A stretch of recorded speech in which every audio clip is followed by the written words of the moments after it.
చెప్తా చూడండి. తీస్తా. హాయ్, హలో, నమస్తే అండి. నా పేరు ఝాన్సీ రఘు. మాది గుంటూరు జిల్లా అండి. మార్చన్న దగ్గర నుంచి 7 కిలోమీటర్ దూరంలో ఎత్తిపోతలు ఉన్నాయి. వాటర్ ఫాల్స్ చాలా బాగుంటుంది, చూడండి. ఎక్కడి నుంచి వాటర్ వస్తుందో తెలియదు.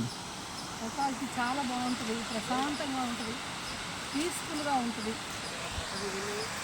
బాగా పిల్లలు పెద్దవాళ్ళు అందరూ బాగా ఎంజాయ్ చేయొచ్చు. తప్పకుండా రండి. కింద దత్తాత్రేయ స్వామి గుడి ఉంది, పురాతన కాలం నాటి గుడి అది. అయితే వాళ్ళ నీళ్ళు ఎక్కడి నుంచి వస్తున్నాయో తెలియదు, పూర్తిగా కృష్ణా వాటర్. తప్పకుండా అందరు రండి, ఒకసారి వచ్చి చూసి మీ అనుభూతిని మాతో పంచుకోండి. థ్యాంక్స్ అండి, బాయ్.